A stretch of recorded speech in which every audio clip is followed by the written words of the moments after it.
Good morning students. Class है BSc part third. Paper हम पढ़ रहे थे सेकंड। कौन सा था? सम्मिश्र विश्लेषण। क्लास कौन सी है आपकी? 16। ठीक है, देखिए हमने कल एक क्वेश्चन किया था, उसमें ये बताया था हमने कि हमें अगर ये चेक करना होता है कि विश्लेषक फलन चेक करना होता है तो हमने आपको बताया था कि कौशी रीमान समीकरण को संतुष्ट करवा दो। अगर कोई भी फलन कौशी रीमान समीकरण को संतुष्ट कर रहा होगा तो वो हमारे पास क्या कहलाएगा? विश्लेषक फलन कहलाएगा। लेकिन अगर आपको पूछ लिया जाए, आपको ये कह दिया जाए कि किसी बिंदु पर दर्शाइए कि इस बिंदु पर यह विश्लेषक फलन होगा, तो बिंदु पर विश्लेषक फलन दिखाने के लिए भी मैंने आपको कल एक क्वेश्चन करवाया था जिसमें आपको बिंदु दे रखा था मूल बिंदु, और उस पर चेक करवा रहा था कि बताइए मूल बिंदु पर यह विश्लेषक फलन होगा या नहीं होगा। तो आपको वो चेक करके बताया। अगर आपसे ये पूछ ले, क्वेश्चन ये पूछ ले कि कोई फलन अगर मूल बिंदु पर विश्लेषक फलन है, लेकिन वह अगर आपसे पूछ ले कि कोई फलन मूल बिंदु पर कौशी रीमान समीकरण को संतुष्ट करता है लेकिन वह विश्लेषक नहीं है।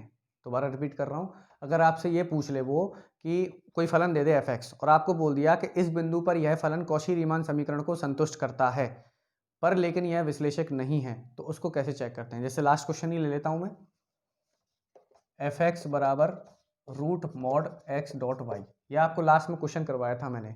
उसमें दे रखा था कि दर्शाइए मूल बिंदु पर फलन कौशी रीमान समीकरण को संतुष्ट करता है। ये लास्ट क्वेश्चन करवाया था मैंने लास्ट क्लास में कि हमने मूल बिंदु पर फलन कौशी रीमान समीकरण को संतुष्ट करता है ये दर्शाया था हमने। लेकिन क्या होता है कि अगर आपको विश्लेषक फलन दिया हो, अगर आपसे पूछ रहा हो तो अगर आप विश्लेषक फलन की बात करें तो कई जरूरी नहीं है कि कौशी रीमान समीकरण को संतुष्ट करने के बाद ही फलन क्या हो जाए, हमारे पास विश्लेषक हो जाए। आपको याद होगा मैंने आपको कंडीशन लिखवाई थी, पर्याप्त और आवश्यक शर्त लिखवाई थी विश्लेषक फलन के लिए। तो आपने देखा था वहां पे कि पर्याप्त शर्त थी कि आवश्यक शर्त थी कि कौशी रीमान को संतुष्ट करना चाहिए, लेकिन वो पर्याप्त नहीं थी। पर्याप्त के लिए क्या होना चाहिए? उसका डेरिवेटिव यानी उसका अवकलन भी उसमें क्या होना चाहिए? विद्यमान होना चाहिए। ठीक है, तो हम ये दिखाएंगे ये जो फलन है ये मूल बिंदु पर कौशी रीमान को संतुष्ट करता है लेकिन विश्लेषक नहीं है। तो ये चीज तो मैं आपको लास्ट क्लास में बता चुका हूं कि विश्लेषक जो कौशी रीमान को संतुष्ट कर रहा है। आज मैं दिखाऊंगा कि ये फलन विश्लेषक कैसे नहीं है। देखो क्या करूंगा, विश्लेषक के लिए लिमिट एफ डैश जेड निकालना चाहिए। एफ डैश जेड यानी limit z tends to zero, z मूल बिंदु पर पूछा है, z tends to zero f z minus f zero upon z, ये होता है एफ डैश जीरो की परिभाषा। अब हमें पता है कि अगर मैं y बराबर x लूँ, यहाँ पे y बराबर x लूँ तो एफ एक्स क्या हो जाएगा मेरे पास? मॉड एक्स स्क्वायर यानी x हो जाएगा। तो यहाँ से एफ डैश जेड निकालूंगा तो limit x tends to zero f z minus f zero upon z, तो क्या हो जाएगा मेरे पास? Limit x tends to zero, ये क्या हो जाएगा मेरे पास? x minus zero upon x. कितना आया? 1 आया मेरे पास। क्या आया? 1 आया मेरे पास। ठीक है, अगर मैं दूसरा पथ लूँ y बराबर एक्स क्यूब प्लस 1, यहाँ पे पुट करूंगा तो इसकी लिमिट निकालूंगा तो देखना लिमिट ऐसे कर लो, इसको एक काम करो इसको ऐसे कर लेते हैं अपन। y बराबर एम एक्स ले लिया, मान के चलो y बराबर एम एक्स ले लिया। ठीक है, y बराबर एम एक्स लिया मैंने तो क्या हो जाएगा यहाँ पे? एफ एक्स क्या हो जाएगा मेरे पास? Mod x square dot m, ये हो जाएगा मेरे पास। यहाँ पे सीमा रखूंगा एफ डैश जीरो बराबर limit z tends to zero mod x square dot m minus f zero क्या हो जाएगा? 0 हो जाएगा। और z क्या था मेरे पास? क्योंकि z क्या होता है मेरे पास? x प्लस आई वाई होता है, तो यहाँ पे x plus i M x हो जाएगा। ठीक है, तो x कॉमन लेके काटूंगा तो इसकी सीमा आएगी root m upon 1 plus i m f dash zero. देखो यहाँ पे तो 1 आ रहा था और यहाँ पे ये आ रहा है, तो इसका मतलब इसकी सीमा क्या है? अद्वितीय है, अद्वितीय नहीं है, यानी इसकी सीमा 2 आ रही है। तो इसका मतलब क्या हो जाएगा? ये हमारे पास विश्लेषक फलन नहीं होगा।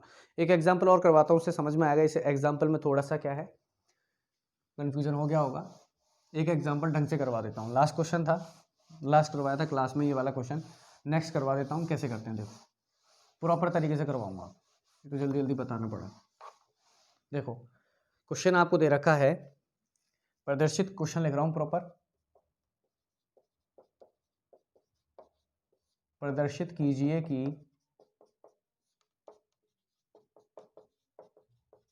फलन f z is equals to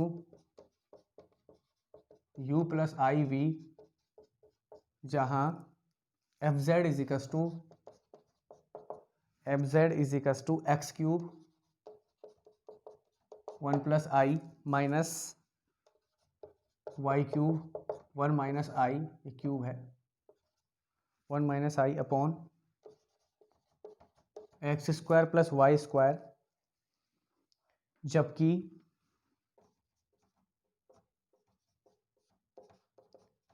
F zero is equal to 0 सतत है तथा कौशी रीमान समीकरण को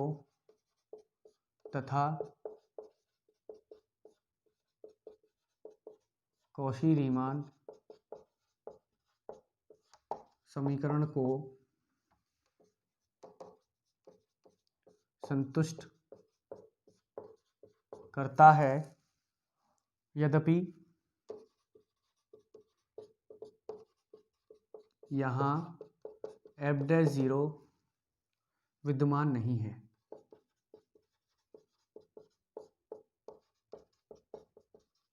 ये सिद्ध करना है, यानी पहले तो सिद्ध करना है कि एफ बराबर 0 पर सतत है, उसके बाद सिद्ध करना है कौशी रीमान समीकरण को संतुष्ट करता है, और उसके बाद सिद्ध करना है कि एफ डैश 0 विद्यमान नहीं है।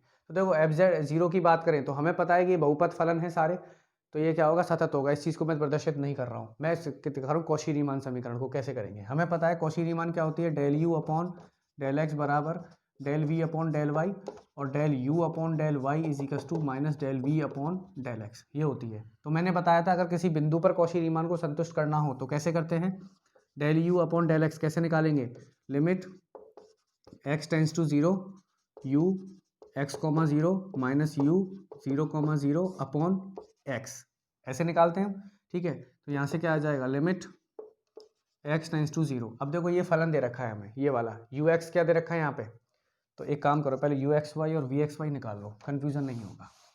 ठीक है, डायरेक्ट मत करो, कन्फ्यूज़न हो जाएगा। देखो यहाँ से अगर मैं निकालूँ तो एफ जेड क्या हो जाएगा, x cube 1 plus i, multiply करो पहले, x cube plus i x cube, इसका मल्टीप्लाई अंदर कर दिया, माइनस इसका मल्टीप्लाई अंदर करूँगा तो y cube plus i y cube upon x square plus y square.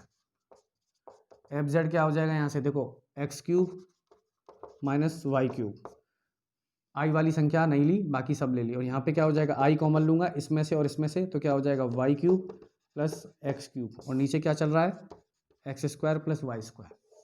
तो यहाँ से क्या हो जाएगा, देखो दोनों को अलग अलग डिवाइड करूँ तो f z is equal to, इसका डिवाइड इसके साथ होगा x cube minus y cube upon x square plus y square, और आई इसका मल्टीप्लाई डिवाइड करूँगा तो x cube plus y cube upon x square plus y square. तो clear दिख गया, ऐसे यू एक्स वाई यू और वी दिखने लग गया। यू एक्स वाई क्या है मेरे पास, x cube minus y cube x square plus y square, v x y कितना है, x cube plus y cube upon x square plus y square. अब देखें कौशी रीमान समीकरण कैसे होगी, देखो यहाँ से मिटा देता हूँ, ये सब मिटा देता हूँ। देखो del u upon del x निकालना है, कैसे निकालते हैं, limit x tends to 0 u x comma 0 minus u 0 comma 0 upon x. तो यहाँ से limit x tends to 0, u क्या है मेरे पास, ये रहा, यहाँ पे x डालूंगा और y की जगह 0 डालूंगा तो क्या आ जाएगा, तो y की तरह 0 डालूंगा तो x cube minus 0 upon x square plus 0, यानी x cube upon x square आएगा। यहाँ पे देखो क्या आएगा, x cube upon x square, क्योंकि तो दोनों 0 हो जाएंगे, तो यहाँ से क्या बनेगा मेरे पास x, तो ये हो गया x माइनस 0 0 डालूंगा तो ये भी 0 0 बन जाएंगे, तो 0 अपॉन एक्स क्या हो जाएगा, 1 हो जाएगा। Del u upon del y निकालूंगा तो क्या बनेगा, limit y tends to 0, u 0 comma y, u 0 comma 0 upon y. तो लिमिट y टेंस टू 0, देखो 0 कॉमा वाई, यहाँ पे x की जगह 0 डालूंगा और y की जगह y डालूंगा, तो ये 0 बनेगा, ये माइनस वाई क्यूब। ठीक है, अब यहाँ क्या बनेगा 0 minus y cube upon 0 plus y cube. तो क्या हो जाए minus y cube upon y cube, इससे ये कट जाएगा तो माइनस का y बनेगा, यानी minus y minus 0 upon y, यानी क्या बनेगा -1।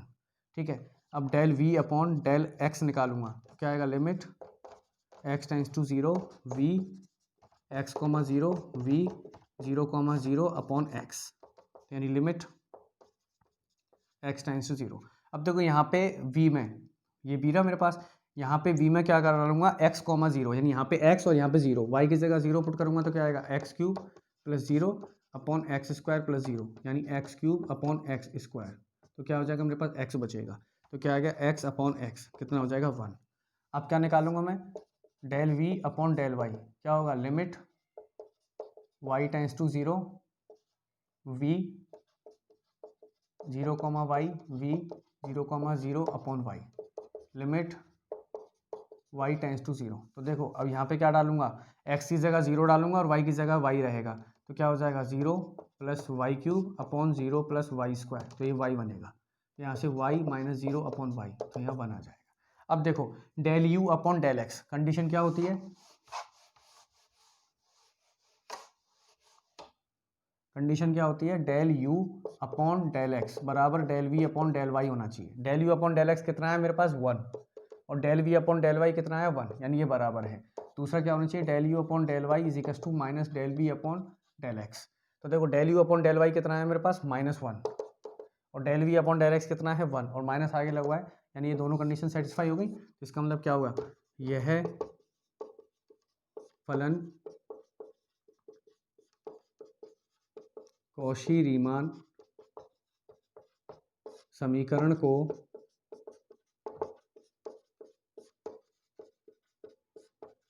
संतुष्ट करता है। तो कौशी-रीमान तो हमने दिखा दी, अब हम क्या करेंगे, हम ये दिखाएंगे कि एफ डैश जेड क्या होगा, विद्यमान नहीं होगा। अब वो कैसे दिखाएंगे, तो देखो वो कैसे दिखाएंगे, ठीक है।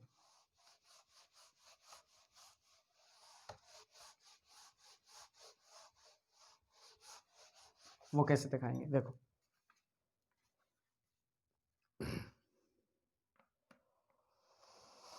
देखो एफ डैश जीरो क्या विद्यमान दिखा नहीं दिखाना, लिमिट z टेंस टू 0, ठीक है, f z minus f zero upon z. F z क्या था मेरे पास, limit z tends to 0। F z की वैल्यू कितनी थी, एफ जेड की वैल्यू क्वेश्चन क्या दे रखा था, एफ जेड बराबर देखा था, एफ जेड बराबर था आपके x cube minus y cube 1 plus i, sorry simplify किया था ना हमने, क्या किया था x cube minus y cube plus i x cube plus y cube upon x square plus y square, ये था मेरे पास। ठीक है, ये क्या था मेरे पास एफ जेड था माइनस एफ जीरो कितना हो जाएगा 0 अपॉन जेड क्या है मेरे पास एक्स प्लस आई वाई। तो यहाँ से क्या लिख सकता हूँ एफ डैश जीरो बराबर क्या हो जाएगा limit z tends to 0 x cube minus y cube plus i x cube plus y cube upon x square plus y square dot x plus i y. ठीक है, अगर जैसे मैंने ले लिया y बराबर x ले लिया, अगर y x पे जाएगा तो z अगर 0 पे जा रहा है तो y कहाँ पे जाएगा 0 पे जाएगा। ठीक है, x कहाँ पे z का बराबर इस पे जाएगा, तो यानी f dash 0 limit x tends to 0। ठीक है, अब x की जगह y की जगह क्या रख दूंगा x रखूंगा, y की जगह x रखूंगा तो x cube minus x cube plus i x cube plus x cube upon x square x plus i x. इसको सॉल्व करूंगा तो क्या आ जाएगा, तो 0 बन जाएगा, ये क्या बन जाएगा आई 2x क्यूब, ये क्या बन जाएगा 2x स्क्वायर प्लस ये क्या बन जाएगा मल्टीप्लाई में ये बन जाएगा 2x स्क्वायर और ये बन जाएगा 2ix। ठीक है, तो 2 से 2 गया, i से i गया और x ये क्यूब बन के ये गया, तो क्या आया 1/2, क्या आया 1/2। ठीक है, सॉरी ये गलत कर दिया यहाँ पे, ये तो 0 बनेगा, यहाँ बनेगा i डॉट 2x³ और ये क्या बनेगा यहाँ पे 2x², यहाँ से x कॉमन लूँगा तो क्या बनेगा 1 + i। ठीक है, तो x³ से x³ गया, 2 से 2 गया, तो क्या बना i अपॉन 1 + i, ये बना मेरे पास। ठीक है, अब मैं क्या निकालूंगा, अब दूसरा मैप लूँ मैं, y बराबर 0 डालूँ, y बराबर 0, अगर मैं लूँ y बराबर 0 तो यहाँ से z बराबर क्या हो 0 पे जाएगा, तो x बराबर क्या हो जाएगा 0, y बराबर 0 डाला मैंने तो f' 0 क्या हो जाएगा limit x tends to 0, y 0 डालूंगा तो x³ y 0 हो गया प्लस i x³ अपॉन यहाँ पे क्या हो जाएगा y 0, ये भी 0, यानी x² डॉट x, तो क्या हो जाएगा